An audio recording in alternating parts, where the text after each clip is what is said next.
Zobe Sanje Riba Dan Shason Demban Devarisha Jidin Temba Jibun Deva Kalo Jiba Lana Hada Menanje Demba Sanje Jumden Bejawa Shajan Tubala Chasen Chedo Jazuch Demba Jumden de Shinshavan Rashon Banyanda Zobe Sanje Riba Dan Shason Dem Devarisha Van Jidin Temba Jibun Deva Kalo Jiba Lana Meba Hada Menanje Sanje Jumden de Bejawa Shajan Tubala Chasen Chedo Jazuch Demba Jumden de Shinshavan Rashon Banyanda Van Zobe Sanje Riba Dan Shason Devarisha Van Jidin Temba Jibun Deva Kalo Lana Meba Hada Menanje Demba Sanje Jumden Bejawa Shajan Tubala Chasen Chedo Jazuch Kanse Kanyen Zowa Jadam Sajan Den Kumpa Mane Jeden Den Choja Dese Keba Chama Chaz Namda Kunga Shodo Susan Wa Ishi Jazu Sije Chaban Jeden Sumna Lame Bambo Chonyi Jama Chaz Senjon Demba Chimen Daveshi Sendon Rawa Jama Chaz Direjan Rasiva Suma Jenyame Kenjen Jama Chaz Bambo Tuji Cheden Batamje Jembe Demba Sonam Yuden Jazu Di Shinshin La Cha Zelo Tabian De Sha Cha Wan Given Yin Song De Jido De Lu Shou Jiu Wa Xin Jiu Qian La Cha Zelo Chen De Zhu La Ba Ta La Rab Du Ne Shin Ge Tang Ba Yin De Gen De Ma Ya Cha Zelo Di Wa Xin Yan Me Jia Shin Ge Wa Pen Song So Ba Jin Ram Ye Sim Ne Yin Ten De San Je Den Ba Yin Ye Kar Ma Ra Re Ma Me Ju Ma Se Wa Chu Me Lang La Da Jin Da Gong De Zhi Shan De De Da Son Nam De Ye Quantum Jin Radu then got on she will not to she will so and one driver show to the teacher, the blessed one, the one going beyond, the full full destroyer, the completely perfected, fully awakened being, perfect in knowledge and good conduct, Sugatan, no other, supreme guide of beings to decay, teacher teacher of gods and humans, to you the completely and fully awakened, the blessed one, the glorious conqueror, the subduer of the Shakya, I prostrate my offerings of refuge. To the teacher, the blessed one, the one gone beyond, the full destroyer, completely perfected, fully awakened being, perfect in knowledge and good conduct, no supreme guide of beings to became, teacher of gods and humans, to you the completely completely and fully awakened one, the blessed blessed one, the glorious conqueror, the subduer from the Shakya clan, I prostrate, make offerings and go for refuge. To the teacher, the blessed one, the one gone beyond, the full destroyer, the completely perfected, fully awakened being, perfect in knowledge and in good conduct, Sugatan, no of the world, supreme guide of guide, beings to decay, teacher of gods and humans, to you the completely and fully awakened one, the blessed one, the glorious conqueror, the subdue subduer from the Shakya clan, I prostrate, make offerings and go for refuge. When the supreme among humans you have born on this earth, you placed ourselves Christ and said, I am supreme in this world. to To you you who are wise men, I prostrate. With pure bodies formed supreme and pure, wisdom Wisdom worship like golden golden mountain, fame fame that that blazes in the three worlds. We know the best to you I prostrate. With the supreme signs, face like spotless moon, color like like gold, to you I prostrate. You are immaculate, the three worlds are known. Incomparably wise one, to you I prostrate. The Savior having great compassion, teacher having all understanding, pure the of merit with qualities like a vast ocean. to you the one gone to darkness I prostrate. The purity which makes one free from attachment, the virtues which frees one from the lower roads, the the one one path, just the line pure of reality, to the the Dharma which pacifies I prostrate. Those who are liberated and also show the path to liberation. Holy few qualified realization, who are devoted to the moral precepts. to you the Sublime sublime community intending virtue I prostrate. do not commit any non-virtuous actions. perform Only perfect virtuous actions. subdue Subdue your mind thoroughly. This is the teaching of the Buddha. a star, mirage, a flame of the lamp, an illusion, a drop of dew or bubble, a a dream or flash of lightning, cloud. see conditioned things as such. Through these merits, may sentient beings obtain repose, subdue the four thoughts, and be delivered from motion of suffering, of aging, sickness, and death. Sanje Jala Zonje Jonama Chanju Pablo Dane Janju Davin Jesoje Dola Pinche Sanje Juba Shua Sanje Jala Soje Chanju Pablo Dane Janju Davin Jesoje Dola Pinche Sanje Juba Shua Sanje Jala Soje Chanju Pablo Dane Janju Davin Jesoje Dola Pinche Sanje Juba Shua Sanje Jala Soje Chanju Pablo Dane Janju Davin Jesoje Dola Pinche Sanje Juba Shua I go for refuge to the Buddha, the Dharma, and Sangha. through Through the the merit I create by practicing giving and the other perfections, may I quickly attain the state of Buddha for the benefit of all sentient beings.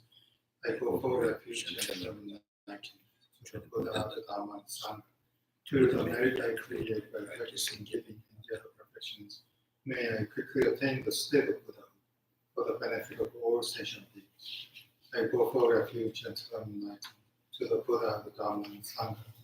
Through the merit I create by practicing giving and the other perfections, may I quickly attain the state of Buddha for the benefit of all sentient beings.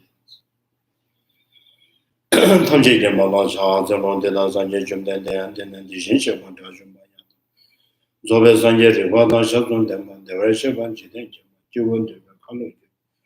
Nana Meba Hada Men Anje de Ma Sanje Jumden de Be Sanje Jumden de So on de Shin Shiva de Jid. Shin Shiva de Shin Shiva de Lana Meba Yan Zobe Sanje Jumden de So on de Shin Shiva de Sona Da Ge Judo Man Ge Ve Zawa Na Ma Chumi So Ba Subera de Sonam Ge Tere Na Ge Peje Sambanam Ge Java Tsenam Ge Medo Ge Va Juye Remba De Tona Me De Ma Me Ba Tebe Me Ba Na Ma Sherab Sige Me De Ma Tona Ma De Ma Me Ba Simje Tam Je Je Tam Ba Chanju Sambanam Ge Je Va Pabe Kansa Na Je Je Va Yang Pabe Kansa Na Je Je Va Yang Le De Va Chonde Ni Chonje Don Ro Va Na Je Tebe Yishe Pa Ma Me Ba Pa Ba San Je Me Je Sonam Ba Tam Yang Yang Ba Gu Je Ta Be Cho Me She Gu Tsumba Me Ba Do Va Ta Me Ba Su Ta Me Je Va Ma Su Me Ba Ta Ta Ma Re Dungen la na ba ju ba gong ba ta la na ba ju ba kham na da me de ma je je na ma da ma de ba na shi de ju ba yo do do wa ta na ba ju si ba le ju ba la ge ba yi shi yo do do ma de ba ma de ba da ma ju ba ta ta de ju ba san je ju de de yi je la ne ba nya nge la de ba la me de ba ya ba wa ni je ta na de ba si je tam je ma si ba ta na ju ba de da ne san je ju de de ju ku che be yin de yang da ba na mo ba ta be shin na to ma ge ba ba de ge ba ta ma ge 대해서 뭐 친구선 뭐 만데 뭐 연구소 뭐 연구다 뭐 연구장 한다 봐도 되면 뭐 되지 뭐 녀어들만 대통령도 되냐 뭐 대반은 저 소소런 거 주고 좀 내내 전에 벌써 몇천 원만 주고 내가지만 저배 자주 던져 가지고 밑에 밤에 좀 봐도 대마 요거 주고 주고 대바 신백기는 내가 주고 주고 주고 주고 주고 주고 투머지 차지 왜 주고 소나 옆에 계신 여기서 주고 주고 맨날 주고 군동안 지면에서 저와 첨보 강기에 뭐 어때죠 뭐 매번이도 이제냐면서 빼면서 쳐서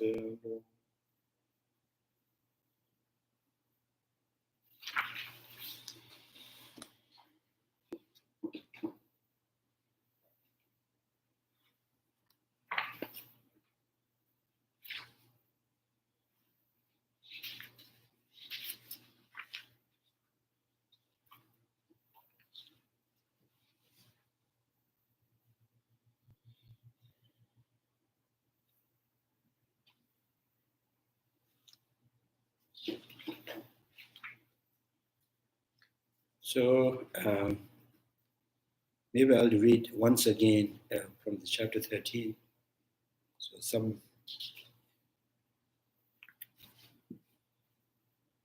refuting Cittamatra standpoint, refuting in particular Cittamatra standpoint.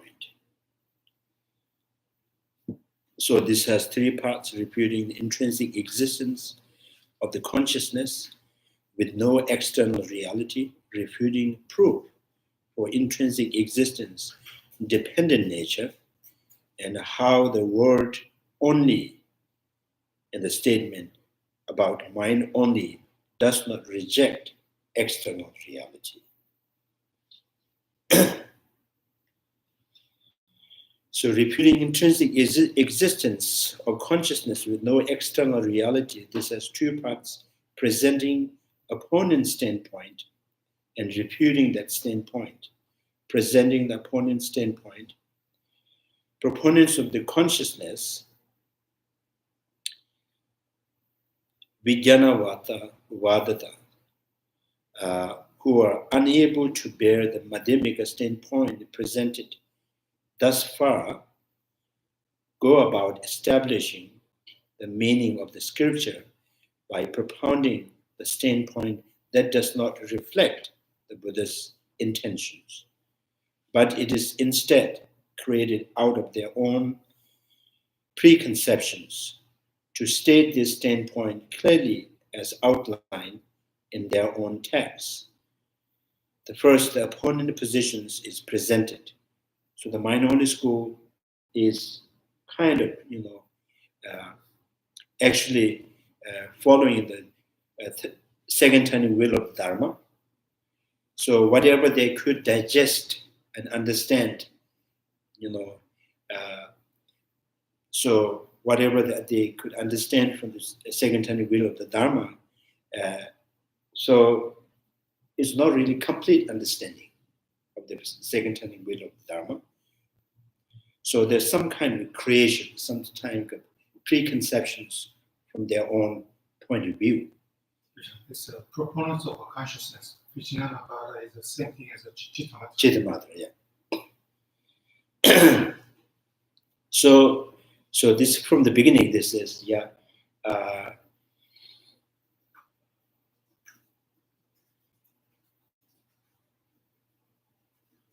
so usually there's the great Bodhisattvas, Tendam Yangdapa. So there's a great Bodhisattva, Tendam Yangdapa. When Buddha teach second turning wheel of the Dharma, as many of the Bodhisattvas, they couldn't really understand the exact meaning, but they kind of shy a little bit and embarrassed to raise the questions. So one of the Bodhisattvas who understands there are many Bodhisattvas who could not really, understood properly. So he, instead of, representing those Bodhisattvas, and then he kind of, raised the questions, whatever the, so mind-only school follower of the Bodhisattvas, according to their kind of mental state, according to their how much they can understand. So, and then Buddha's the interpretation of the second turning wheel of the Dharma. So interpretation of the second turning wheel of the Dharma become the third turning wheel of the Dharma. So third turning wheel of the Dharma is based on the mind-only schools, follower of the mind-only schools, those Bodhisattvas. And then here the meaning of propounding the standpoint does not reflect the Buddha's intentions, but instead create out of their own preconceptions. Means those Bodhisattvas have so much buried in their mind, they some kind of couldn't really, let go of this,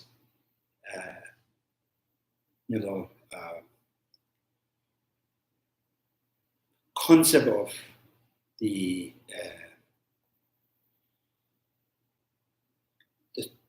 creations, concept of creation, the Bhagavan as the creators. So even there is no permanent Bhagavan, but something has to be. There must be some source of the energy which is the origin of every functional things. Every functional things has to be derived from, originate from something. Even there is no Bhagavan, right? So kind of, here they created out of their own preconceptions to state the standpoint clearly as outlined in their own text. So the interpretation of the second turning wheel of the Dharma. Text is saying now here, the Cittamatra, apprehending no object, he perceives no subject, and understanding the triple world or three realms to be mere consciousness. The Bodhisattvas who abides in the perfection of the wisdom realize suchness in terms of consciousness only. So Chandrakirti is saying that, there is, it is in one sense, in one sense, there are Bodhisattvas, the sixth bhumi. Sixth bhumi means the Bodhisattva who has perfected the wisdom. So through his perfection of the wisdom, when he, perceives the object, when he look at the object always seems like a creation of the mind. All kind of objects is the creation of the mind. So he come to understand, because of the power of the perfection of wisdom, there is some kind of understanding is all consciousness. It's all, is all created by consciousness, the perceptions. So, and this, what mind-only school, can say, yes, even the sixth bhumi understands that everything is consciousness. So therefore, nothing but consciousness. So Chandrakirti is saying that there's a level of, the bhumis, Bodhisattva who has attained the sixth bhumis, gained the perfection of the wisdoms, also sees the all kind of the varieties of the object is because of the subject, right? So this also related to the the refuting in that how the word only in the statement about mind only does not reject the external reality. So this you can understand the varieties of the phenomena is because of the subjective. So there are subjectively varieties, subjectively divided, subjectively many. So that does not mean, consciousness is the only one that intrinsically exists, that the objects do not exist intrinsically. So the mind only here is, yes, there's some level that Bodhisattva can assert or can say, nothing but consciousness. So, and this is not really interpreting like as the mind-only schools, asserts. Mind-only schools, consciousness is intrinsically existence. They hear this not saying consciousness is intrinsically exists, objects do not exist intrinsically. So there is the way, there's some level that you can come to understand the variety is because of the subject. So the Bodhisattva on the sixth level who abides, resides in the superior perfection of the wisdoms and meditate on suchness, using the very reasoning that led him to cognize the ultimate reality without distortions, to see without superimposition of the object, a superimposition of the subject and object duality. So that, I think that kind of state is non-dualistically to understand the conventional reality. Right? So mind is your consciousness, or your mind is the responsible for the object divided into many, or the object in variety, the main thing is consciousness. So non-dualistically, non-dualistically reveals the conventional reality. So still the Prasanga Chandrakirti is saying, this is not the exact like minor only school point of view. Realize suchness in terms of the consciousness only. This is how the Cittamatra interprets.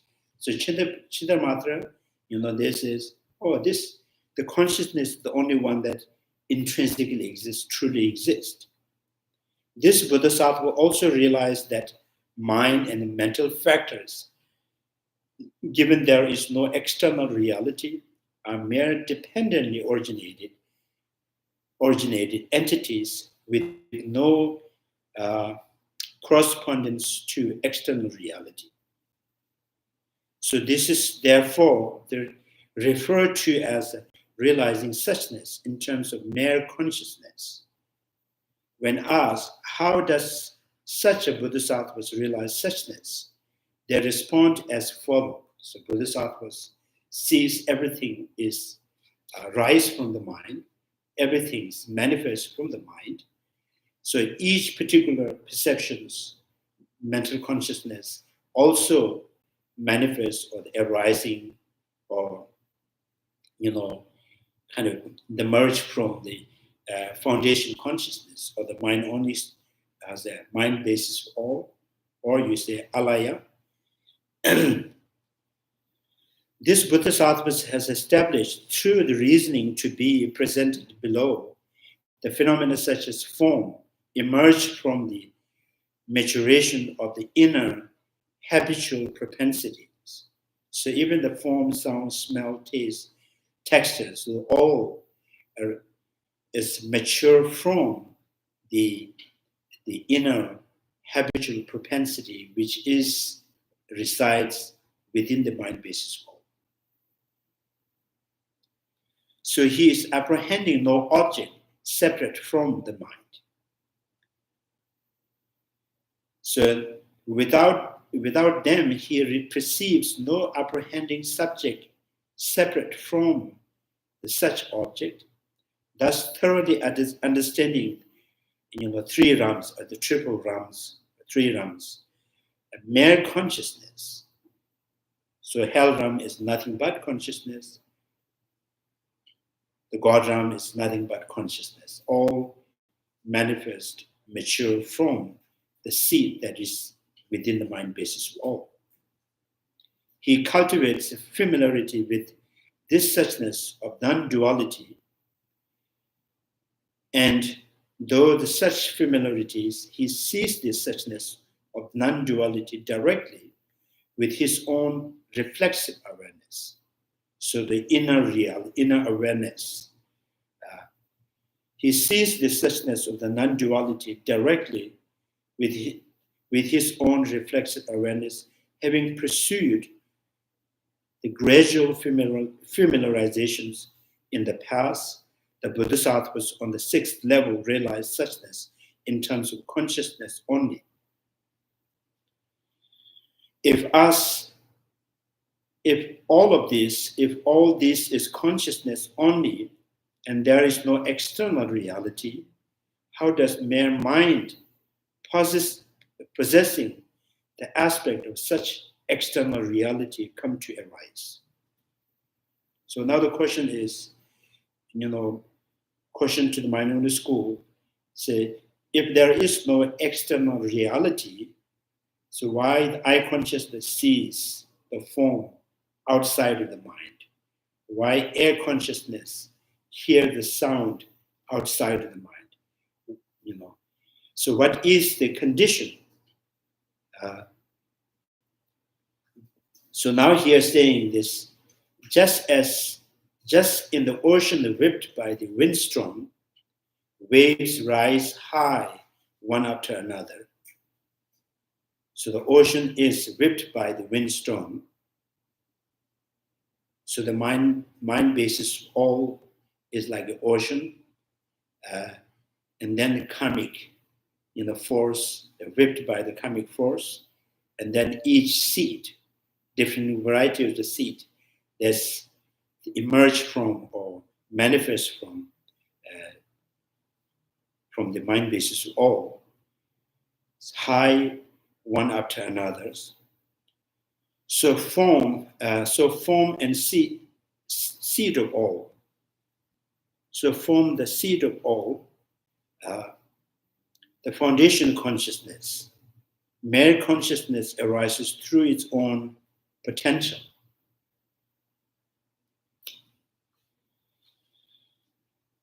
So the Mindfulness school interpret that, this whole consciousness, the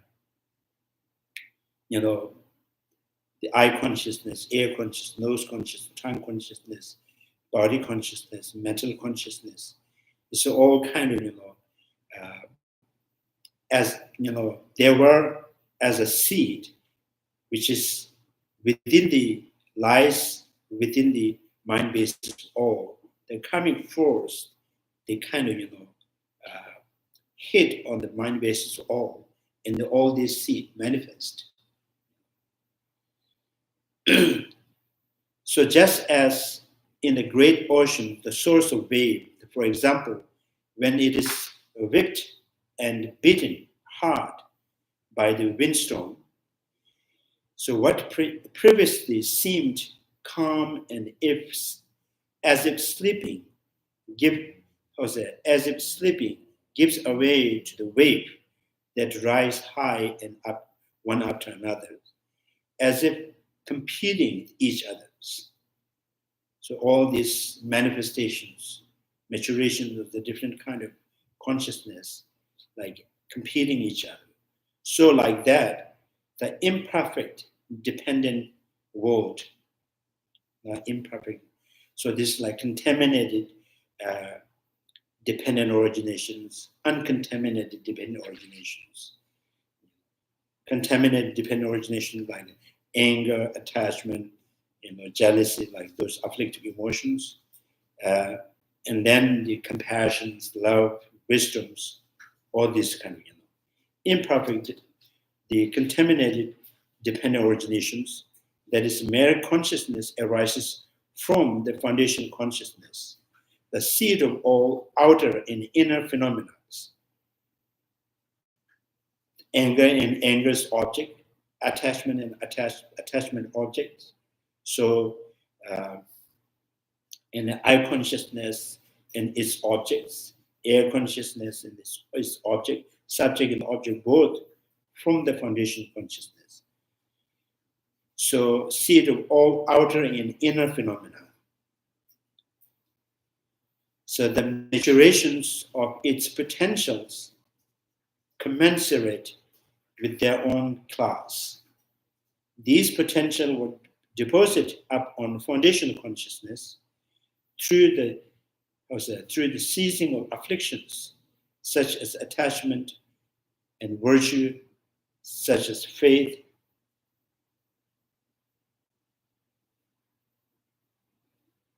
I think ceasing of means, once the, for example, one particular emotion that manifests and arises, and then has the functions, and then after the function they ceased, they go back to the mind basis of all as a seed, like a habit.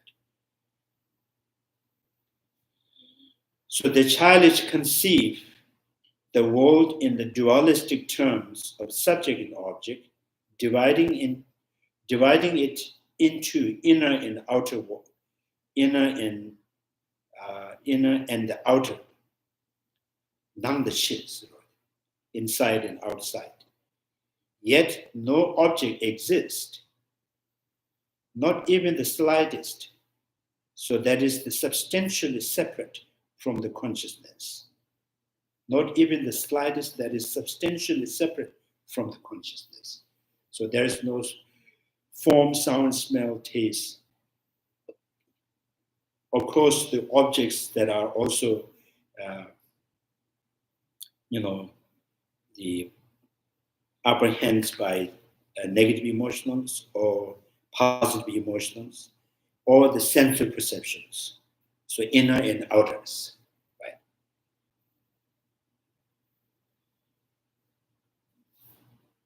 So this above statement indicates that in much the same manner, those who assert God, Ishvara, and so on to be creator of the worlds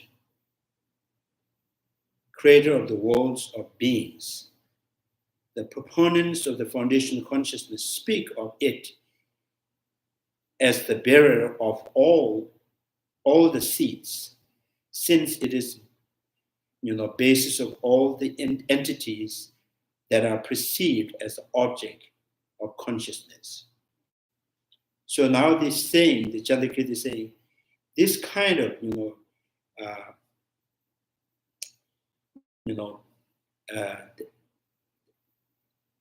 the kind of, so everything arises from the, inner or outer object, inner subject or outer object, or inner and outer means the inside, the emotionals and their object, or outside the sensory perceptions and their objects. So all arising from the mind basis of all. So mind basis of all is kind of like source, is the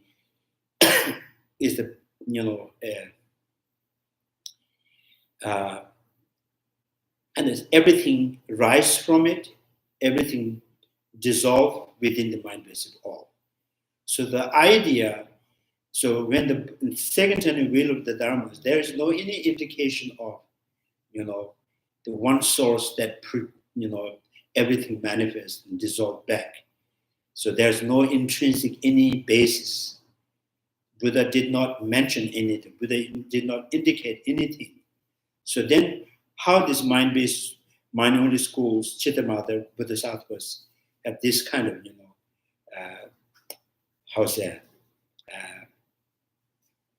how they really claim this mind-based all, which is acting like, they are previously believing in God, Ishvara.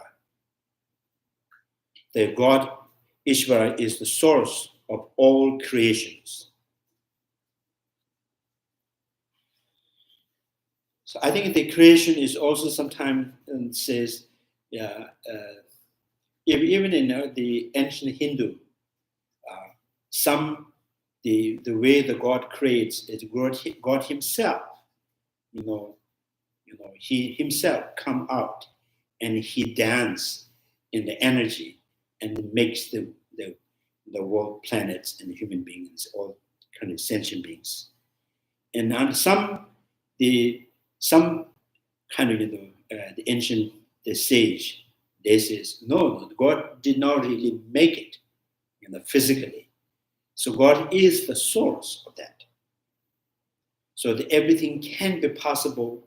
So the God is not like a billion years ago. One time He created, and then He just go back to rest. So He is still creating, because everything right now happening is rise from that energy. So the Lord Shiva, the Ishvara, is the source of all energies. So that everything arises from the energy. Therefore, the Bhagavan, Ishvara, is still creating. So this same kind of the concept, they try to hold on it. So they find this mind basis of all. For example, one reads, and then it says,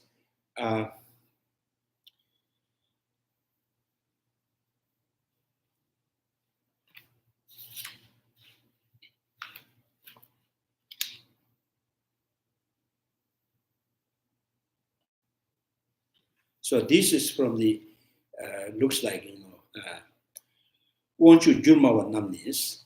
So those Hindu, they say, a spider is the cause of the spider web. Water stone is that of water. And just as the tree trunk is the cause of its branches. So God is the cause of all beings.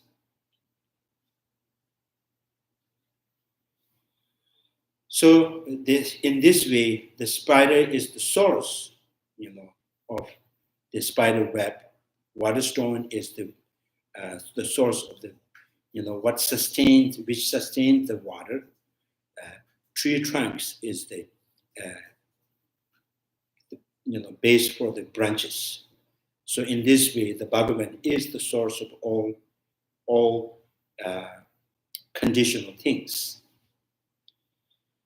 So now the difference in Mainoni school and the Nanda Buddhist school, the difference is that while the God is eternal, so when they were non-Buddhists, they were following the ancient Hindus' beliefs, and then they say the God is eternal. Now then they become the Buddha follower of the Buddha, and they say, foundation consciousness is impermanent. So they just give up, source which is eternal. Now they want to hold on the source, still this source, and it is impermanent. So that's the only difference.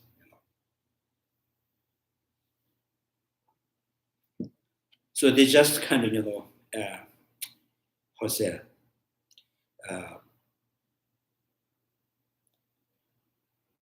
just take up the box. So they're still on the, it is through the teaching of foundation consciousness. Where did they get this? It sounds so strange to me. This idea that the water stone is the source of water. I mean, that seems so foreign to Western culture, that a stone is the source of water. How did they conceive of that?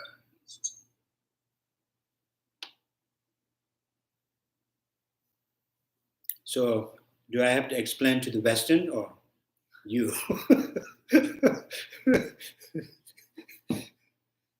So I also. Is there any basis? I mean, I can't see a basis for that. Yeah. So I don't really for me, it's not really, I can't really conceive. So how this works. But there is kind of heard many times. So there's sometime like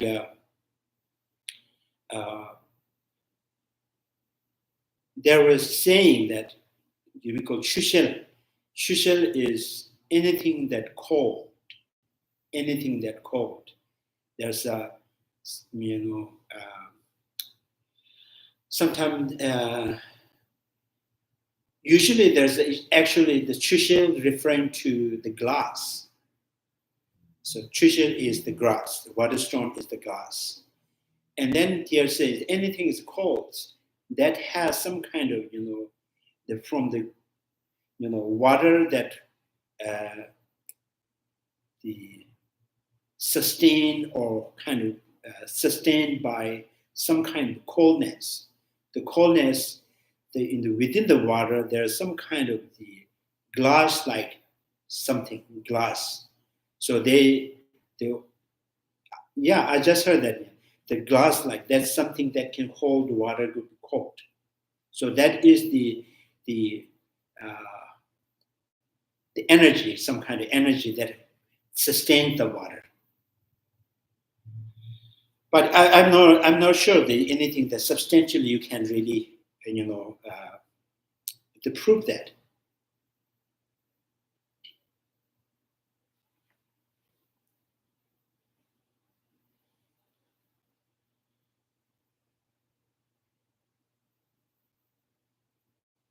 It's not just the Western. We all is a strange thing. Yeah.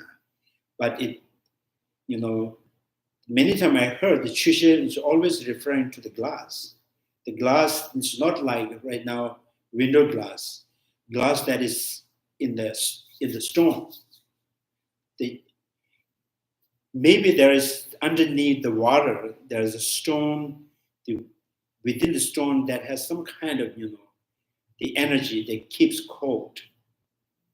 So that sustains the water.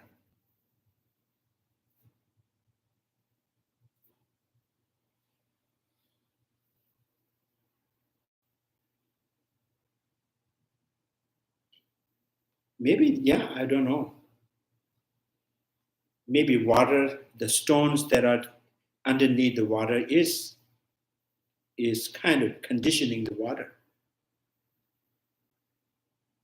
Sands, the mud, the water can easily, dry it up. And the waters, the rivers, the lakes, there's something underneath that stones that, keeps the water,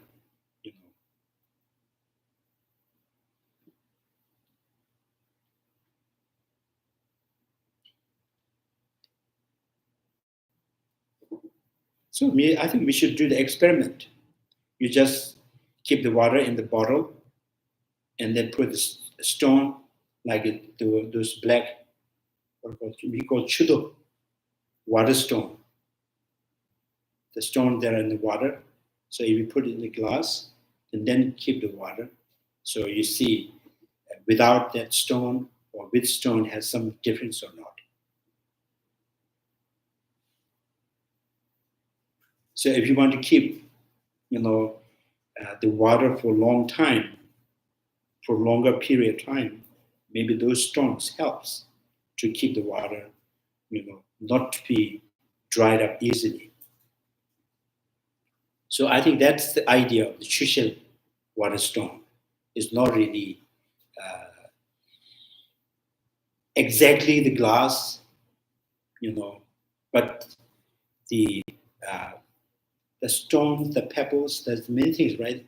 So something that has coolness. And so people cut this and they, make some kind of glass, find the glass from the stones. The old time you call the church, there's old time people wear the thick, very thick glass. They say it's very good for the eye. It keeps the eye cool. So that chushe, do chushe, so actually is a stone.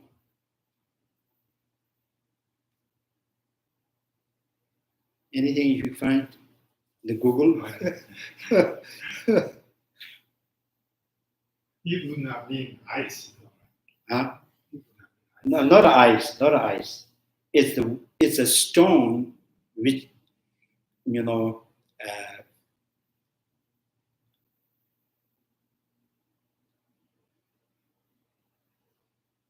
so that's the problem. I heard it many times, but we never really, examine what is that. And people say it's from the stone. It's not. Yeah. So yeah. Anyway, water stone, that of the water.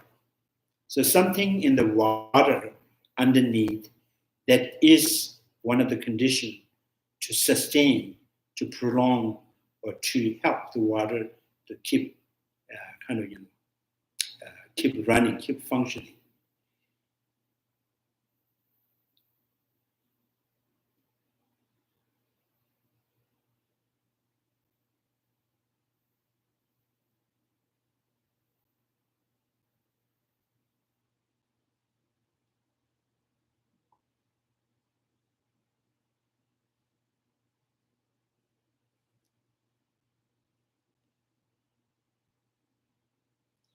So yeah, so this is the so here the English translation, the water stone. In Tibetan we call chushel, water glass. Chushel's water glass. So difference is that while God is eternal, the foundational consciousness is impermanent. It is through the teaching of the foundational consciousness, therefore, that the Buddha Buddha tempt many who have been habituated to heterodox views over many lifetimes. When presenting the view of Cittamatra, the commentary often speak of three beings, speak of their beings no external reality. It is also says things like objects separate from the consciousness do not exist in the slightest.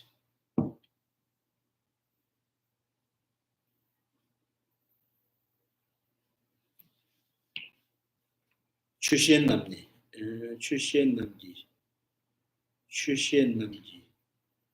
shindang, shindang.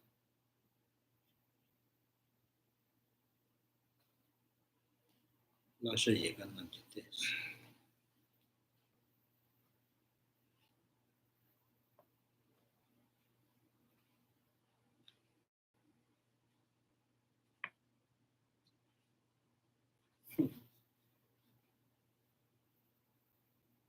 Maybe there's just,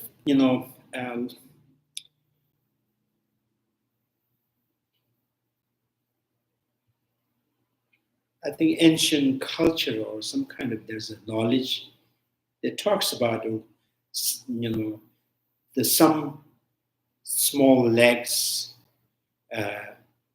when there's some kind of, what I call Naga family that lives in that, that also helps the water to sustain. And sometimes they says, oh, this Naga has moved to another legs. Now this leg is drying up. And so there's some condition that kind of, that prolongs the water, that holds the water. So now this Hindu was saying that the chushel is the water stone, a water glass. So there's some kind of that could sustain the water. So which means this is the source, which is based on that water is living. And the spider is the source of this spider web. So all phenomena, like a human being and all the animals or other sentient beings and the planets, and the plants, the flowers, and all rise and dissolve, rise and dissolve. There's some basis that is, allowing those functions to continue. So that's the energy. And that energy, again, maybe there's many levels. The most settled, most, permanent, eternal, the source is the Bhagavan.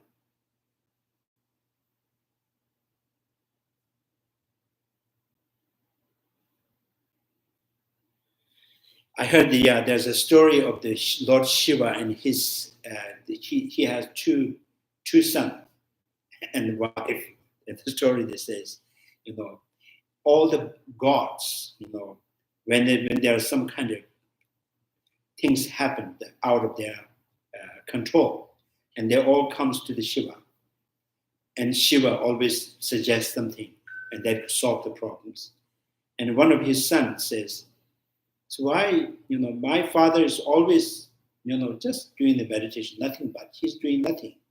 But everybody, why comes to him to worship him, to ask the protection? I can see the Vishnu, he's just, he's riding this like eagle-like, that, and he fight with, those evils, and he destroy them. And then another, the Lord Brahma, so he also give the blessings, he give the power to. The Lord Shiva doesn't do anything. And how he's become the respectable for all gods. And then his mother says, just look closely to your father, how he stands. And he just stares at Shiva, and Shiva's all energy, because he's all about energy. More he's steady and everything is functioning in balance. When he get a little bit imbalanced, he get mad, and then there's a lot of problems So he said, oh, that's now I understand. He is the source of everything. When he is calm and peace and steady, and everything's like planets and peoples, everything is more calm, more functioning, very in balance. So when he is unstable, and then everything goes wrong. So that's what they say, Lord Shiva. Actually, Shiva can be interpreted there's many meanings, I think. So in Tibetan, we translate, Shiva is Shiva, peace, pacifications. So means permanent peace, or permanent pacifications. He calms everything. He pacifies everything. He kind of balanced everything. So that's why he called Shiva. So he is source of everything. That's why he is Ishvara. He is the creator, Ishvara.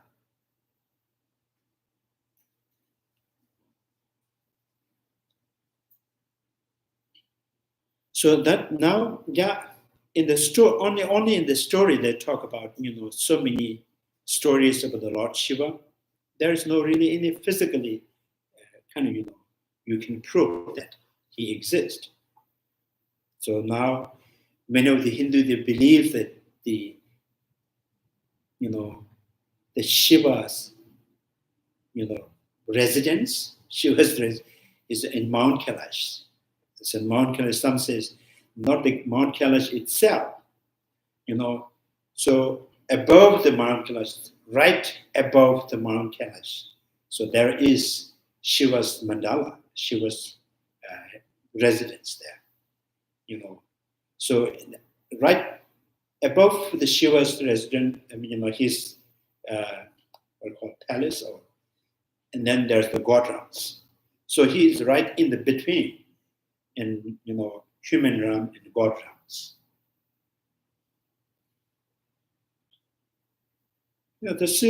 Some people still believe very convincingly, and the people goes to Mount Kailash, and so recently there's one doctor, Indian doctor. He went to Mount Kailash, and he said he was so convincing, saying he met the one sadhu, and the sadhu told him he's just living there for 400 years ago. So there's some people invisibly, live in that Mount Kailash, around the Mount Kailash. So they are really directly, blessed by the Lord Shiva.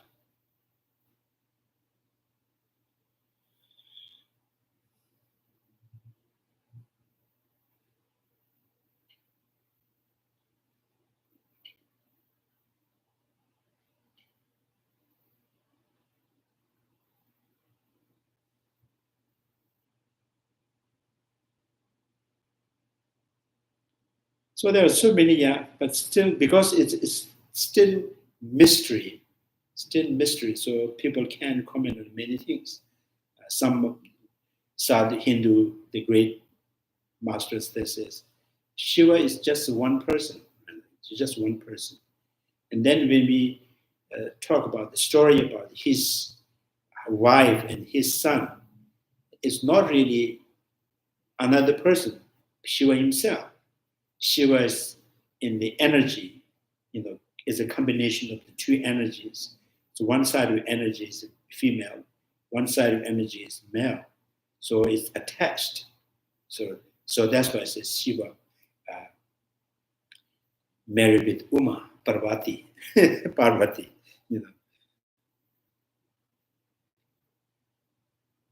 But Shiva never really go out and destroyed everything. But his wife go out to destroy the evils. so sometimes it's a very similar story in the Buddhism. So, what is Tara? So she is the embodiment of all the activities of the Buddha. So manifest in the form is not really individual person. It is the activities of all Buddhas, the formed in, embodied in one form, which is now called Tara. And then this, our Avalokiteshvara is all the compassion, embodiment of compassion of all Buddha as our Avalokiteshvara. And the Manjushri is an embodiment of all the wisdom of the Buddha. So never there is no really kind of, conform. So our Avalokiteshvara is one individual, the different from Manjushri. Manjushri is individual, different from our Avalokiteshvara. And Tara is individual form. So, which kind of, there is something that says, is just, in the Buddhism, so this is, a Rigilhamu. There's a Ringagilhamu. Some, in the Yidam. Yidam is the form of the Buddhas, which is only seen through the highest yogic perceptions. Right? Yogic perceptions. So, which can be only, cognized or perceived through the highest concentrations. So, with that concentrations, yes, the Yidam exists. There is the many kind of the Yidams, like deities or deities, yeah. So, without that perceptions, without the yogi perceptions, and the deities is non-existence. Like color exists only because of the eye consciousness. The air consciousness, with relation to air consciousness, colors do not exist. With eye consciousness, color exists. The sounds exist with relation to the air consciousness. Without air consciousness and nose, tongue, eye has no idea sound exists or not. So they're talking about some kind of, this is individual, I think level of the consciousness can engage, perceive different object. But which means, they are not really intrinsic, the intrinsic by themselves. They do not exist by their own essence. It happened with relations, something could exist. Yidam could exist. And then so Ringagilhamu means there's some kind of the female, the deities that are only can seen or have a interact with that, with the contact with that from particular tantra mantras, the recitations, mantras practice, and then you can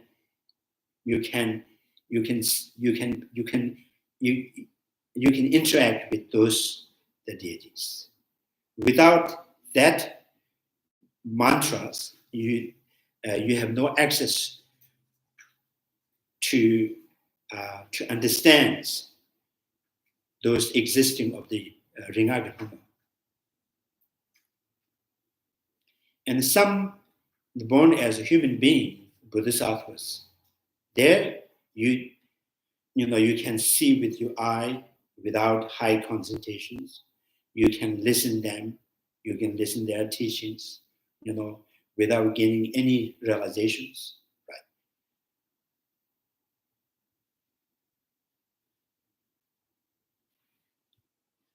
So there's some kind of, with relation, something. Yeah, there is,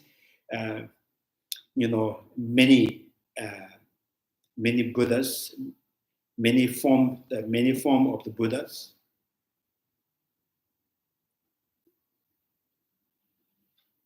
So usually the Gumbo, Mahakala is the, wrathful manifestations of the Avalokiteshvara. So Avalokiteshvara, what you see? Mice. Oh. So we have one mice. He's too busy now. So this is kind of, see, sometimes it kind of, when you have doubt, oh, is it those kind of, deity, the yogic practice, like Yamentakas, Guya Samajas, Hey Vajras, there's many kind of, the deities. So these are all just, you can see, you can interact with one particular deity with your own yogic perceptions. So another question is, that yogi deities, is that independent from your yogic concentration? Or, if independent, if you and your deity is independent, then,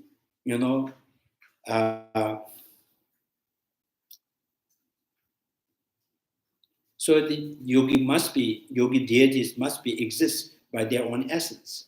So they must be in that form all the time. And now all the Tantra says, they don't really exist in a form for all the time. So, our Lokitisha, with compassion, with, peaceful kind of,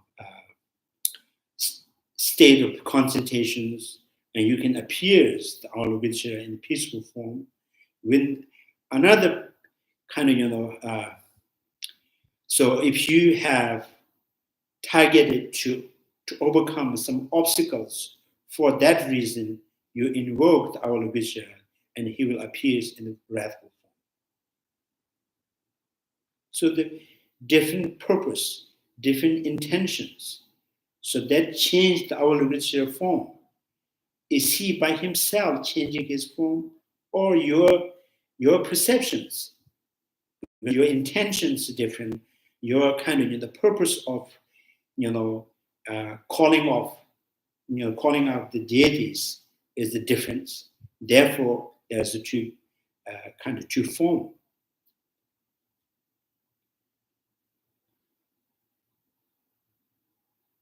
So, like when this eye consciousness look at the braid, it sees only the shape, the color. There is no taste, there's no smell, there's no texture. Now, with the nose, there is the smell. With tongue, there is the taste. So, with only eye consciousness, you are, you have no relation to the smell and taste and the textures.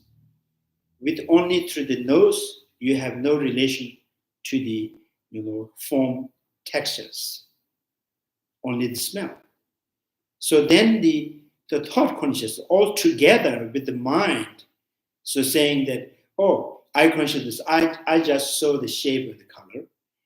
Nose consciousness, I just, experienced the smell. And tongue says, I just experienced the taste. Body says, I textures. So then all reported to the thought. Thought says, what you going to call it? And thought says, I'm going to call it a braid. Is it bagel or the donuts? So thought consciousness, kind of, designates or construct in a single unit. So the basis for that very single unit that you have identified is always found from the sensory perception separately. So no Buddha is intrinsically exist. So when your mind is balanced, steady, and calm, and you find everything is peaceful, everything is right, everything is friendly. When your mind is, imbalanced, not happy, not satisfied, and then everything seems to you is something lacking, something incomplete. So I think from that point, you can say everything is mind. So again, says to see that, each object, to see that with dissatisfaction mind, see everything is incomplete, everything is not perfect, everything lacks something, So to have this, again, just the dissatisfaction mind, just only this, you can have this? No. So you have to have external reality to contact, to make that object that is favorable and unfavorable. So you see the table with very unhappy mind, and there's something lacking. This table is not looking good at all. So without the table, dissatisfaction is just dark. It's not happy only. So with the contact with external reality, then you can have the realm of happy realm or unhappy realm. So that's why in Tantrayana, they always use the base to manifest each consciousness, to manifest in the different deities. They're always basing on the elements. Nawanyikims, the Mignyusikims, and the I sense power. This is from there, whatever the deities manifest, in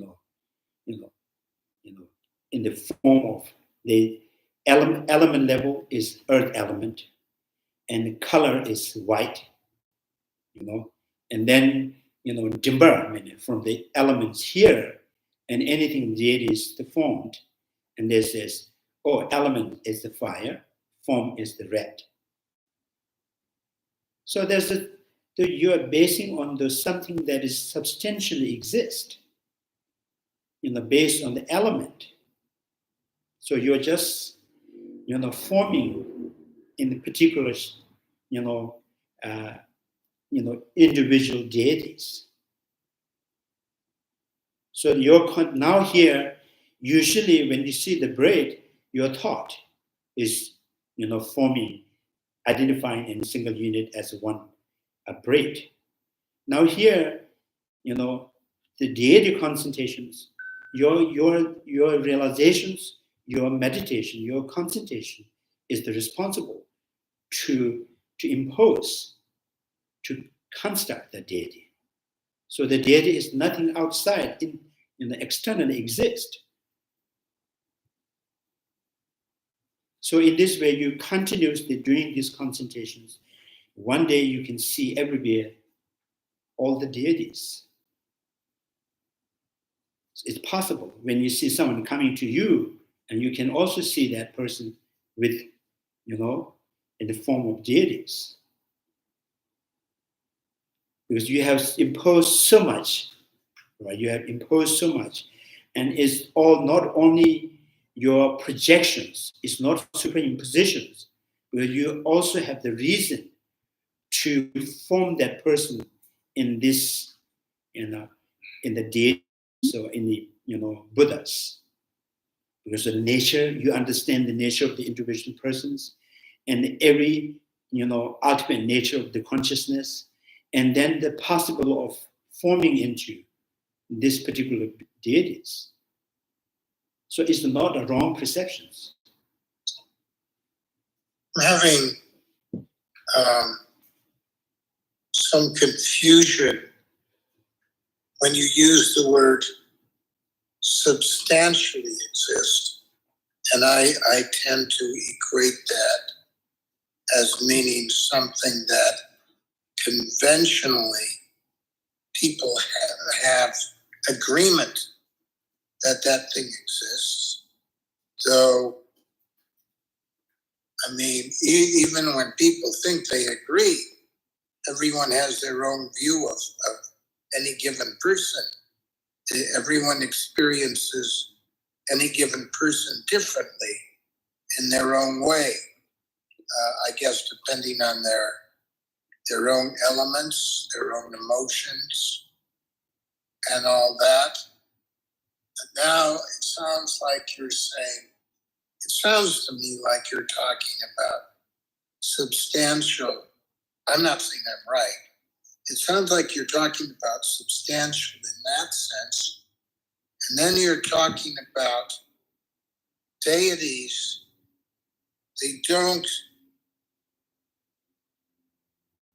substantially exist in this. They don't substantially exist. But somehow, through certain concentrations, you're saying it's not just, you can't just attribute it to superimposition. There is some, they do exist on some level. I'm having there's a lot of subtleties here. I don't think I'm really understanding very well. Yeah. So here the mind which has found a braid which consists of the four substance. The mind cognized the braid as it consists of the four substance. The braid has the color, sound, smell, taste, textures. So what base you have cognized the braid has the color, smell, taste, textures, and what base you're seeing. And then, through what you have found. And I say with eye consciousness, with nose consciousness, tongue consciousness, body consciousness. And then the question, each base, do they have access to know the braid consists of four substances? And we said, no. Eye consciousness has no cognizations, right, of the braid as it consists of a smell, taste, and textures. So similarly, nose consciousness has no realization of the braid has the color or the textures. So it's not, through what you have found, the braid is the consists of substance is based on those sensory perceptions. Sensory perceptions have no access to understand the braid is the consist of the four substance. But the mind, says, this is called a braid. It is a braid, is a single. So that the mind found braid as a single unit. Not only that, it's a single unit, it consists the four substance. So now as a whole, by the thought, conceptualizations. So now you can be, now say, with each sense of perceptions have each object. So, with the concentrations, the high yogic concentrations, with fire element, the something can appear as a form of red Buddha. And then through the concentrations, you have cognized, you have identified, this is called this particular Buddha. So this Buddha appears to you through the power of the concentrations with relation to the US fire element. Your high yogic concentrations with relation to the water element, as high yogic concentrations with relation to the earth element. So there is the way to, the way to interact with the deities, which are actually conceptualizations, is conceptualized. And conceptualized means it is it's labeled, it's named. So because of the nature of the highest yogic concentrations. So with that, and you also have understanding of the qualities of the Buddha, all Buddhas. So you are understanding the qualities of the Buddhas, and you kind of, you consist, you put that quality in that appearance. So he says, this is called Buddha. Oh, this is Amitabha Buddha. So with that, can you be blessed through that Buddha? Yes. Because now that blessing from the Buddha is like, you met someone independent from you and he gives you something, like a bread or something. So is it like those Buddha is independently and giving you a blessing? No.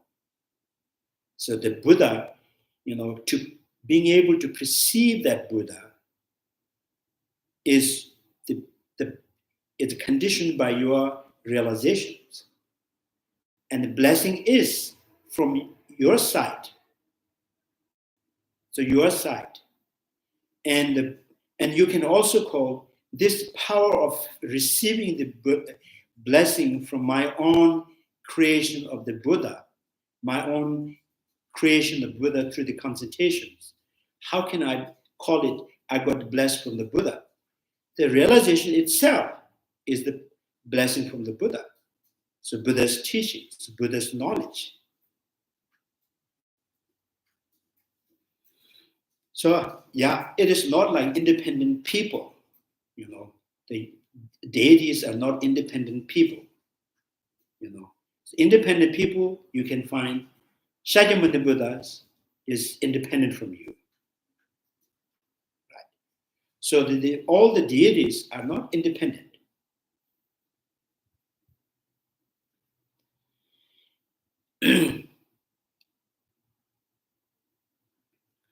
So I think this is how in the Tantrayana, they kind of exercise, they play, to create many deities, the mandalas, and they also dissolve back to the space, and from the space again they create this to understand how conventional realities is existing.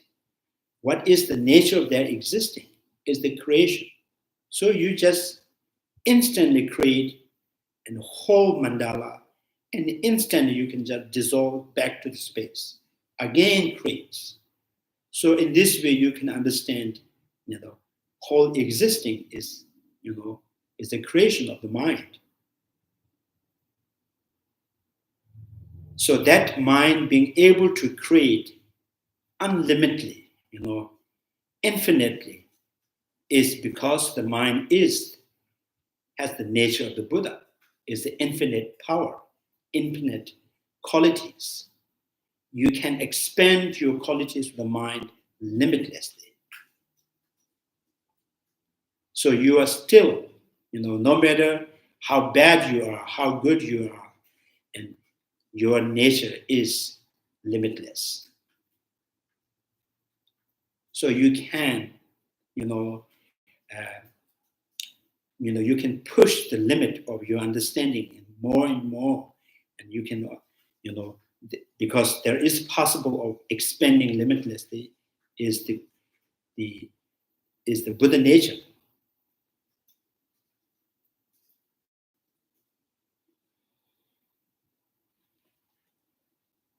I think that's the very basic reason for generating compassion towards every sentient being.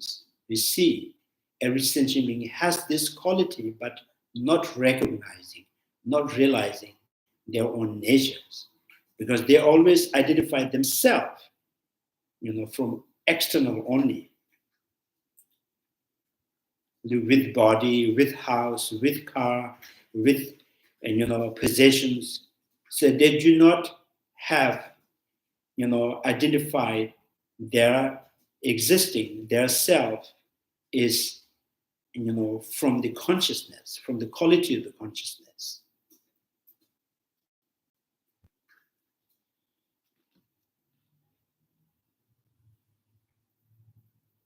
So yeah, ordinarily we always identify either some from the nations, nationalities, or works, or the ranks or titles, or to show others how I am, physically.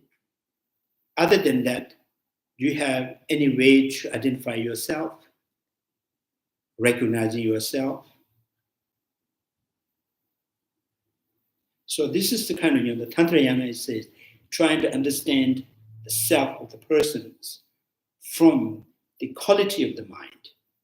And then quality of the mind, you just try to understand, expanding that understanding of the quality of the mind. And then each quality each quality you identified yourself, and you, so, I can do that, I can be this, I can be that. So I can be, I can be Bodhisattvas, I can be Arhat, I can be enlightened, I can be within the instant, I can be benefiting every sentient beings without exceptions. I can be instantly, I can be, dispelling the suffering of all sentient beings.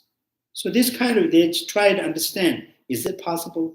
How far you can, expand the quality of yourself, what you are, what you can.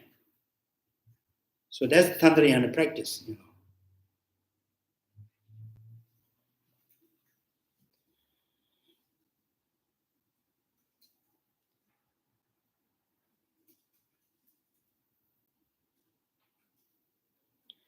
So this is kind of, intelligent, in the intelligent way to understand or practice the Tantrayana. And some are not that intelligent, but faithful, the devotions, and they just insist on that Guru Yoga, and somehow they, awake in that wisdom. Sometimes it's possible,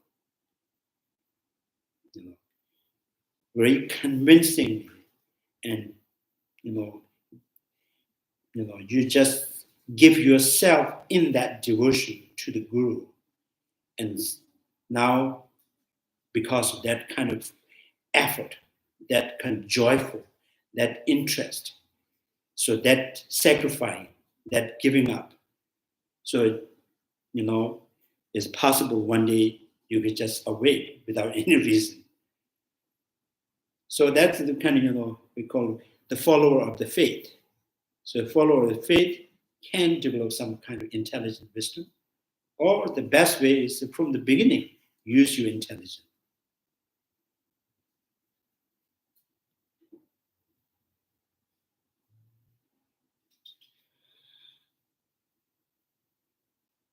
So the devotion, Guru Yoga, the devotion is also, it's not like, emotionally taking a side or kind of leaning towards one individual. The Guru devotion is not like that. Guru devotion is, your nature of the mind. You always identified this nature in the form of your Guru. So you're becoming every day inseparable with the Guru. So which means it is inseparable with you. Now you just simply, your quality, conceptually formed in the, what you are devoted to. So you see, you're trying to see, maybe Guru has not that much trust on you. Guru has not that much close relation to you. Maybe, you can use your mind, as in the form of Guru. So that's the kind of Guru devotions. The devotion is not like you just be close to that and then,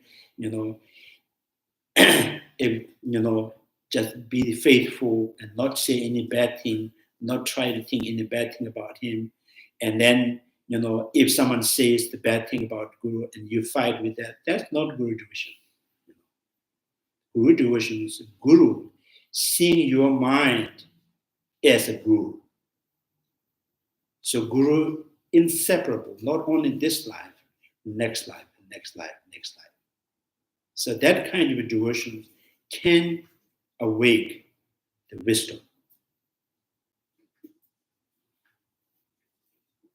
So that Tantrayana, the Guru devotion is not like democratic and republican and taking side on one person. It's not the Guru devotions, right?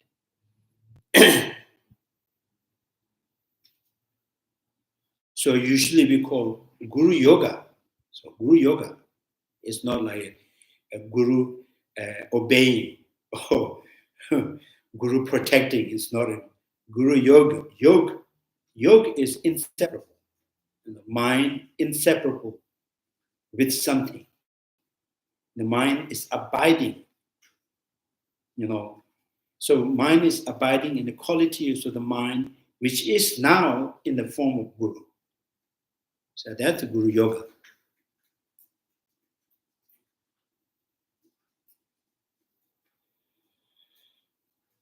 So you see in the Milarepa, if his Guru Yoga is about all following and obeying the Marba, so if he understood the Guru Yoga is like that, and it is almost impossible for to have Guru devotion to the individual.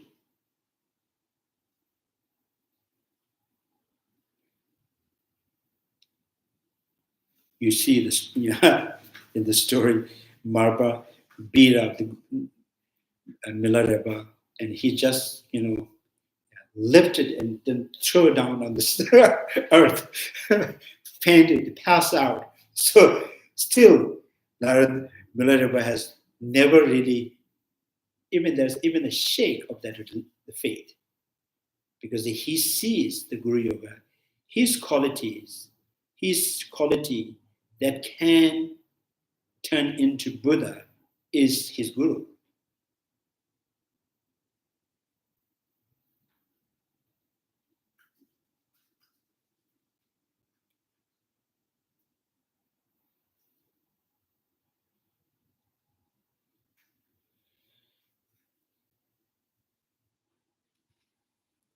So anyway, now this is in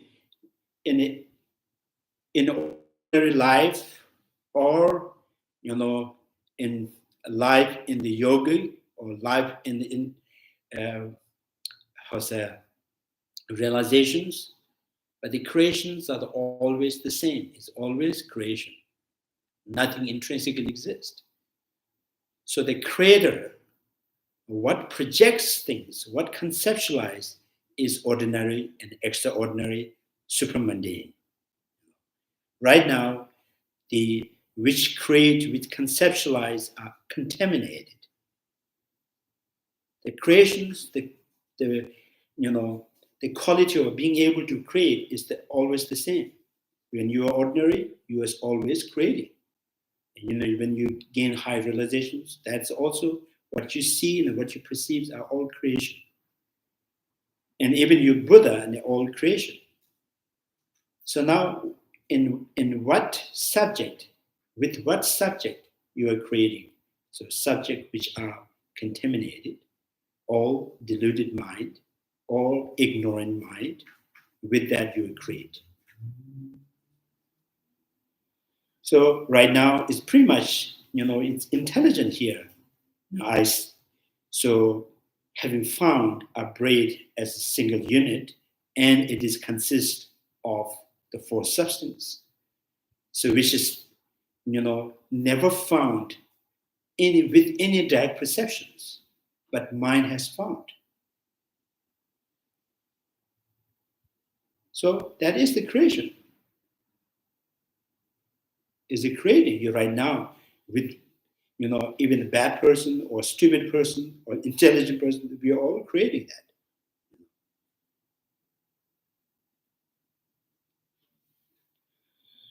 So,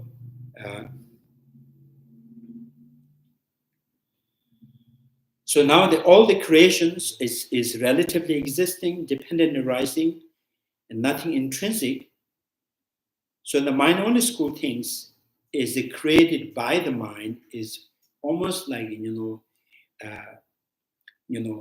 whatever the creations, the creations do not have any substantial basis, any physical basis, any element basis. Is all rise from the mind, all dissolve back to the mind. The Prasangic school says, creations, whatever you are creating, it can be based on what you see, what you smell, and elements, particles, so anything can be, base. So the eye consciousness, whatever this sees, the color, the shape is, it is external because it is based on elements, the particles, and it is seen or experienced outside of the consciousness. So therefore, this Prasangic school says we are going to call it external reality.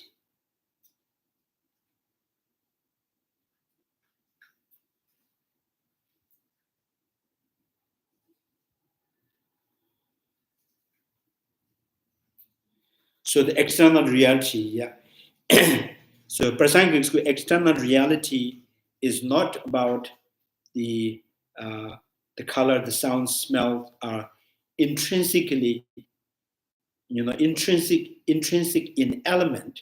They do not mean that, right?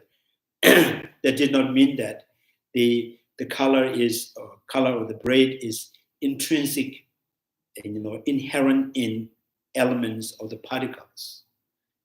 But particles are the basis, for creation of braid or color or the shape.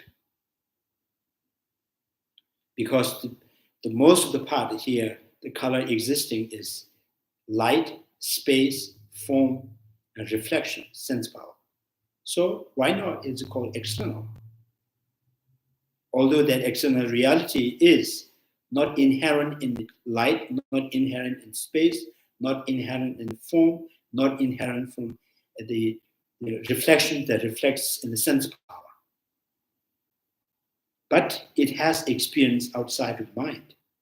So therefore, it is the external reality.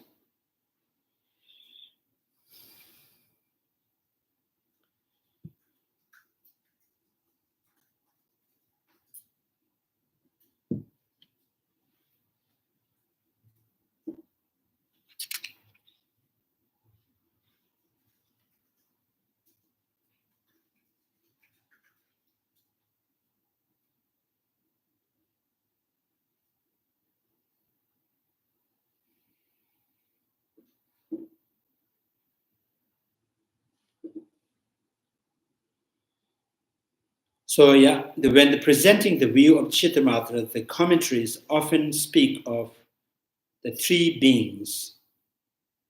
No external reality. It always says things like objects separate from consciousness do not exist in the slightest, which qualifies the non-existing of object, such as form, in terms of not existing separate from the consciousness.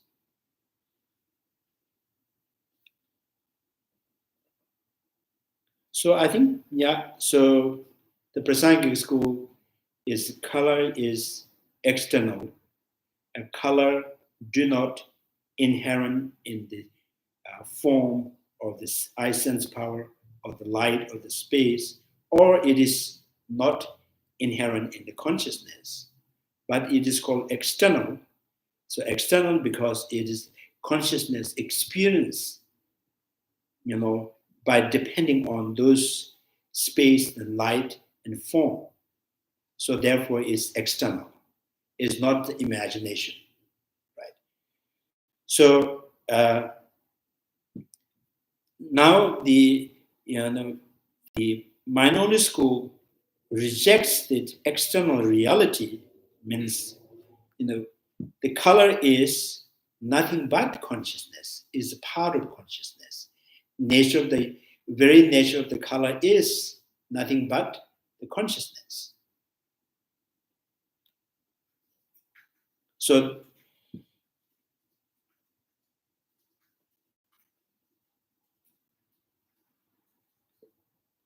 qualifies them, yeah. So this is a little bit, sometimes when you really try to understand exact meaning of non-external realities, is really kind of, it's kind of, it's almost very impossible. So when you say imaginations, your mind just imagine, cow or the horse. So you can say this imagination is just manifest, it's part of the consciousness, it's aspect of consciousness. So with open eye, what you see is also is like imaginations. So there's nothing conditioned by outside. So like with closing eye or with open eye, or all are consciousness. That's very difficult to understand. It makes sense to us.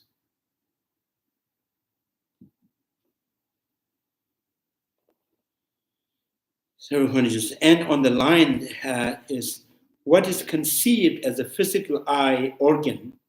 Chandrakirti writes in the commentaries that there is no eye organ that is separate from the consciousness. So in the relation to the Cittamatra, should one qualify what is being negated in the context of the rejections of external reality and the above terms, or should one accept without any qualifications? So that 5 sense objects, such as visible form and the 5 sense organ, do not exist at all. So that is, it's not really, making sense much. In the dream, you can see things, they can smell things, you can touch things. And you are saying, this is exactly the same in the dream object. So when you awake, what you see is exactly the same seeing in the dream. So that in the dream, without sense power, you perceive those objects. And when you awake with sense power, there's no difference.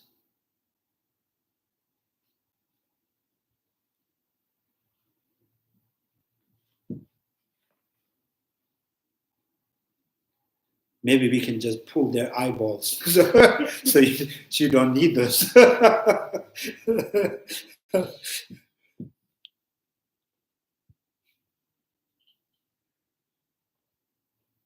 So one should accept the qualification, the 5 senses don't exist at all.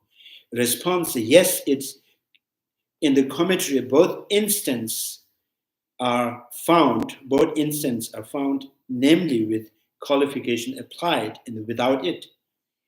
That said, just as repeated instance of the qualifications in the context of the negation, negating arising must be extended to all instances where it is not found.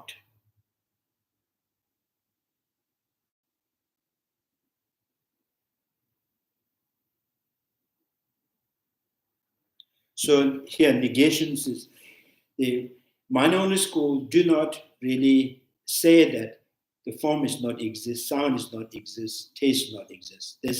They all exist, but they're all manifest. It's all arise from the consciousness. They are still nature of the consciousness.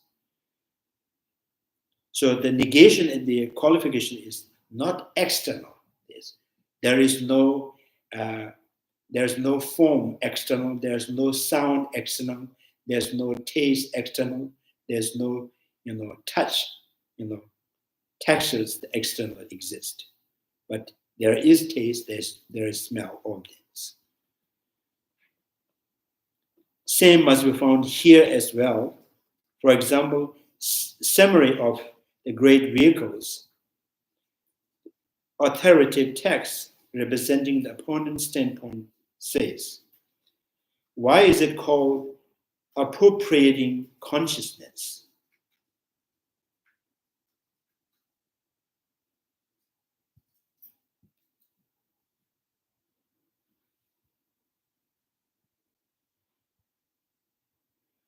So why it is called appropriating consciousness?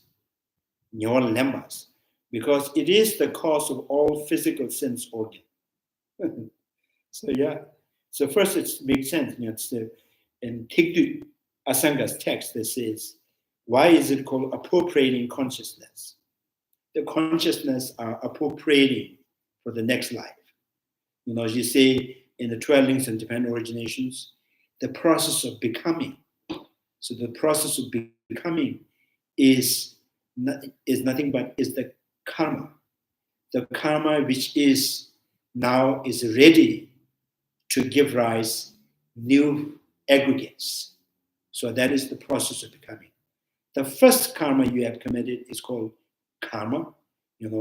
Out of ignorance, you create the karma, and then you live with that with the consciousness, and the consciousness carries, right? And now that very karma that you planted in the consciousness, fertilized by the craving and grasping, is now ready to give rise new aggregates. So that's appropriating consciousness. So the minority school says, why is called mind appropriating consciousness? So which means this consciousness is ready to give rise new body, new aggregates, new sense power, new eye sense power, new air sense power, new nose sense power. All of them right now you have all they originated by the process of becoming, that consciousness. So that's saying, so this is how it's originated, So, and it is the basis upon which all physical bodies are appropriated. Yes, with karma is the consciousness. Karma is the origin of there's new life, new aggregates, new body, new feeling, right? All bodies. Therefore, so long as one's lifespan endure, it sustains the 5 physical sense organs.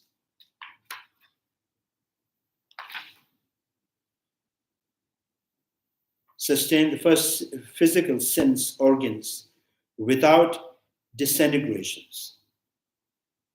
So they're saying that the 5 sense organs is not really, disintegrating. Your skin is, when you get older, your skin is changing. Your knees, deteriorating. So your eye sense power, nose sense power, tongue sense power, body sense power, all just sustained. So they say these are the ripening result of the karma.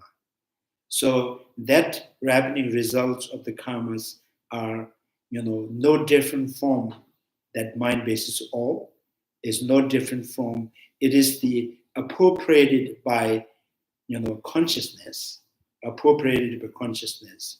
So it sustained until, with your lifespan. So, yes, still this is not the, the reasons are not really, logic is not really convincing, because the consciousness process of becoming a consciousness karma that gave rise this whole body, not only eye sense power, not, and the hair, the nails, all of them. So nail is always, you have to cut and new comes. you know, and the I is always the same. This is, you know, I is not disintegrating. And then people says, and why? When you get older, eyes, you know, the, you know, also, so your eyes is qualities is reducing. So this is, oh, this is the, you know, the reducing, you know, reducing level is on the eyeball, not the eye sense powers. So eye sense powers is almost like there's a eye sense power is live in the eyeball. So eyeball can be disintegrate, can be aging. So by that, you can say my eye quality is reducing. So now say, is it your eye sense power something like, you know, so like box and things that are in the box. You know, if you put the ball in the box, you know, you say the box can be, if the box is the glass, you can see the ball. If the box is the paper, you cannot see it. So, but still the ball and the box are independent, right? In this way, your eye sense powers, you know, with eyeball independently, it, you know, still is not really, you know, convincing. It's not independent from eye sense power. Usually, Vibhashika school and the most of the essential schools, the Vibhashika school talk about tongue sense powers. Tongue sense powers, they always say, tongue sense power is like half moon. Half moon. Half moon. Half moon. So it's just, you know, the around the tongue, not in the center. So like, and so the air sense power is like, what do you call it? You know, like a horn. There's something like that. The shape in that. So eyeball is like a,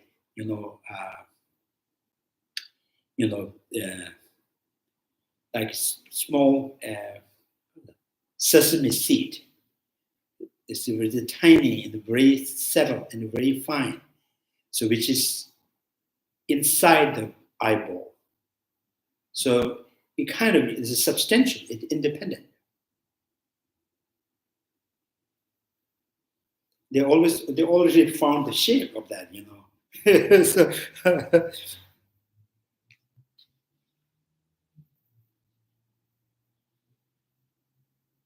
So, I think some scientists maybe say, you know, they divided the tongue, you know,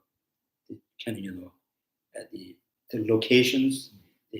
This part experience sour, this part is sweet. That is also, I'm not sure. This is really.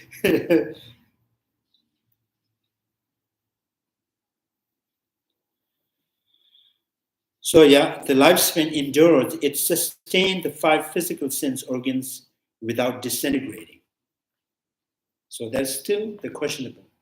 What do you mean by without disintegrating? If the, you know, the sense powers, sense powers are not disintegrating, they are not impermanent.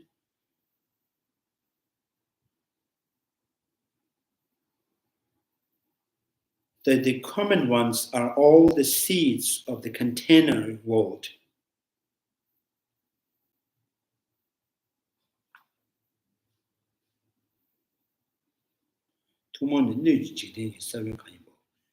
So the common ones, all the seed of container world, like a planet, universal. So they also rise from the consciousness. The uncommon ones are all the seeds, the individual beings' sense bases. The common ones are a seed from which, insentient beings emerge. So these are, you know, pretty much like, I don't see much difference from the Hindus, all kind of, you know, old time, the ancient Hindus. So they have found some reason and then they exaggerate on that, speculate more.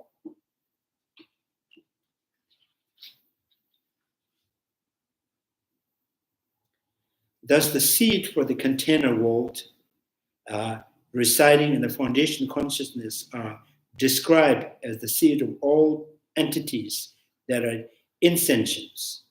And the same statement is found in the summary of the explanation of the level of the yogic practice as well. In the commentary on the dependent origination sutras also, it says the name and form come into being through being conditioned by the foundation consciousness.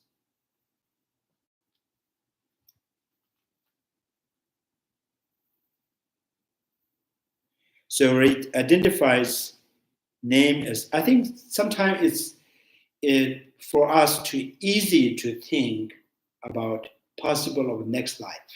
If you believe in the foundation of consciousness, so then there's some kind of, substantial basis for traveling from the dead body to the new body. So there's something coming out. When someone dies, there's something popping up and then goes to the next life. So if there is something substantial, then we can easily, understand there is the next life. So in this way, the foundation consciousness. So some people says there is no next life. There's no really next life means there's no really. It is not convincing, believing in next life, because that is, you are transforming. You come to right now that existing your identity of yourself, you're saying this, therefore I am with this body, therefore I am with this feeling, with this. Now this whole dissolves, whole cease to exist. And there is no anything, therefore I am. So you are shifted to the existing to the non-existing. So this is when you shift from the existing to the non-existing. How can I say that the non-existing state is there is a new life? There's you, because you become. So with this body, therefore I am, right? I am Tenzin, I'm Tibetan. So if this is not, body is just turned into ashes. There is no me, therefore I am as a Tibetan. So people think that, so if this is the reality, death is in existing to the non-existing, and non-existing has no continuity. So now, if this is the only reason that you reject or refute the next life. So in the yogurt, milk, when the milk, and tonight is the milk, and tomorrow there is no any clue of, therefore it is milk. So do you think that milk is turned into a state of non-existent? Because there is no basis for identify as milk. And the seed turning into a sprout. So when the seed has totally ceased to exist, so does that mean the seed gone to existing to the non-existing state?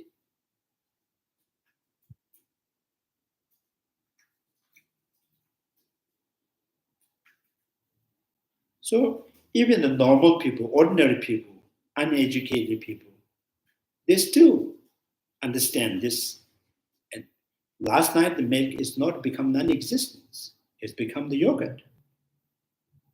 Last month I planted the seed, it's not become non-existent, become the plants. So now the question, this still can be applied And physically, even ordinary people can see it, right? There's milk turning into yogurt, seed turning into sprout, Now, is there any evidence that can, physically proven to you, and now you died and you formed into something else? That is the, So this is the mystery. Maybe there's a difficulty to understand. So you cannot really witness that. You are not able to witness that transforming. So that's why you reject, because it is not known to you. So the reason that you reject the next life is, something, therefore I am, that basis is ceased to exist, disintegrated, and that when it disintegrated, it's gone to some level of non-existing. So when the child, the baby, and become adult, so there is no any kind of clue of that baby exists. So here is already turned into something. So still we don't see is non-existing, is shifting into non-existing state. So now the only proof is, if there is something, energy or some functional activities, even after the death. So I think Sutra Unraveling Thought, some master, they use the example for the next life is Sibaprama, like ghosts, the energy, what do you call?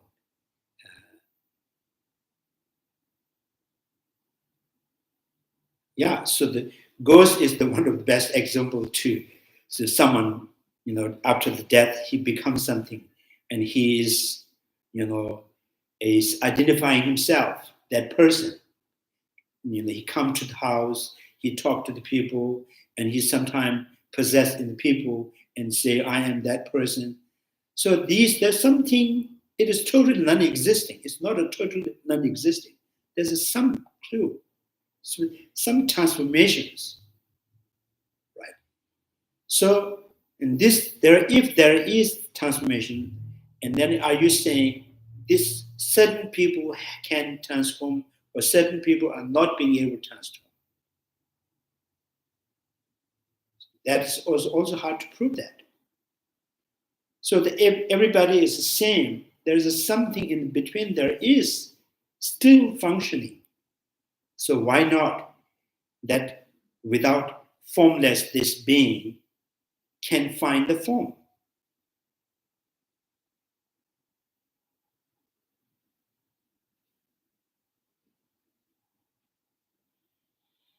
Yeah, with form is 4:00 now.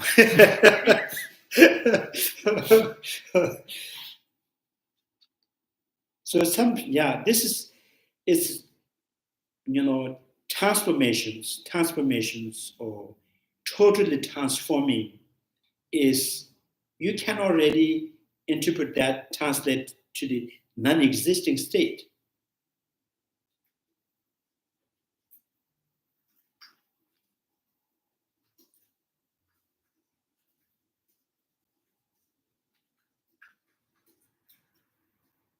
Nowadays, people can change the eyeball, the lungs, and the hearts, everything changed. Still, that person is so everything can be changed, but still the person, and he has all the knowledge, all the memories. So they all dissolve, all turning into ashes, buried and eaten by the, those, bugs and everything. Why not? There's another transformation of that.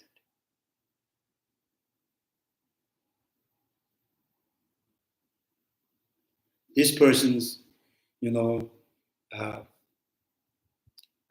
when you're alive, when you're a person, you drink alcohol, you got drunk so much, still that person in the bed expresses the pastimes, he's talk about that things, right? So it's almost like that, but that memory is just popping up in his mind. He's talk about complaining all these things.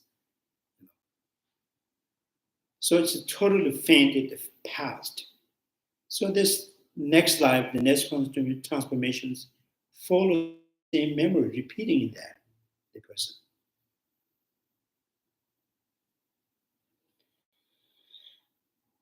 So, yeah. So one thing some scientists they says that death is state of non-existing. So that is not really complete reasoning. It's not the non-existing state.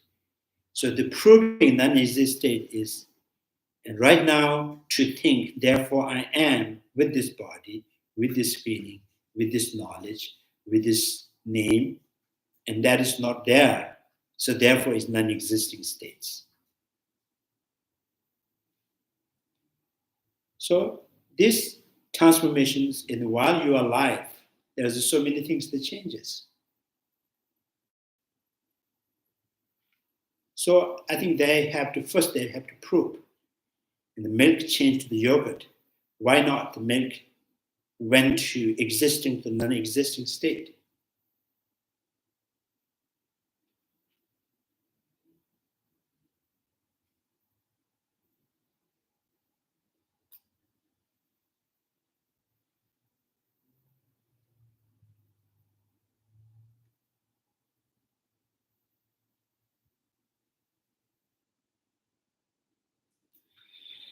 Yeah.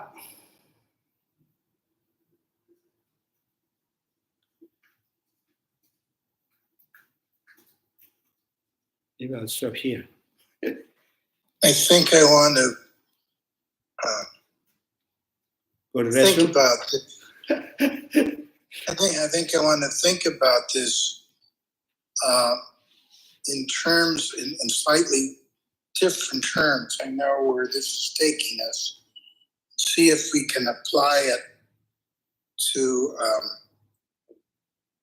how we apply it to things like, there's been a lot of investigation the last, 30, 40 years of near-death experience and for me, even and drug experience. For me, why I'm thinking this is because as a Prasangic school,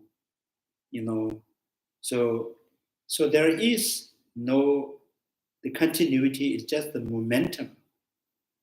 It's hard to really, to see any substantial basis for the next life. For the mind-only school, easy. Oh, here, mind basis, now that has to come out. And he goes to the next life and he finds new aggregates. So for the Prasangic school, there's nothing. Right? There's nothing from the, there's any substantial level, there's nothing to go to the next life. So the mind-only school, it is help. And there's almost like Atma-like things that is,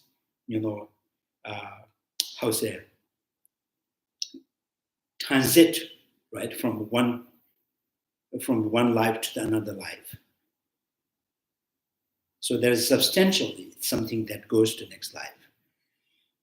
For the Sotantic school, and there still says there's something consciousness. And Vivavashika school says this is the connection to the one life to the next life is in the barley seed to the sprout. And the Prasangic school says, this is like is the face that reflect in the mirror. That's more confusing. It is barley seed to the sprout. You say, there is a continuation. There's something going on. So it's reflections. When there's a face and with the mirror, the reflection in the mirror is instant. That's the Prasangic school says. there's no gradually moving from one life to another life.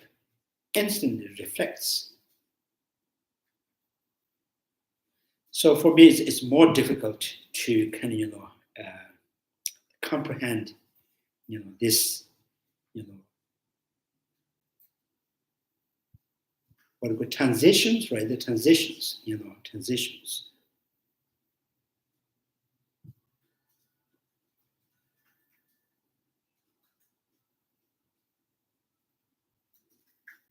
Death and the die and destroying and disintegrates.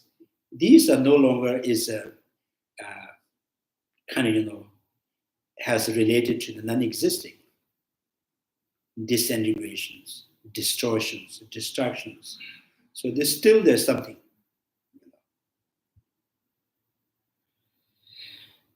Okay. Changju semjo rinpoche maje panan jejuji yeba nyamba mebani kone kondo pewa. Tonye tawa rinpoche maje panan jejuji yeba nyamba mebani kone kondo pewa. Pama simjen tamjen dedan jejuji ngendo tamje tado tonwa. Changju semjo kanda suju deda kunya molom dukdiri. Kare rabe kwe shingan su pendan dewa mwen jungwe. Jeren sewa tenzin jazu ji shabe side bado dejuji. May the precious body mind not yet born rise and grow. May the bone have no decline but increase forevermore. May the precious mind realizing emptiness not yet born rise and grow. May the bone have no decline but increase forevermore. Due to all these merits, may all Father and Mother sentient beings have all the happiness. And may all lower realms be empty forever. Wherever there are Bodhisattvas, may all their prayers be accomplished immediately. In the sacred land surrounded by snow mountains, you are the source of all benefit and happiness. O powerful Tenzin Gyatso, remain in this world until samsara ends. Thank you, Bridget.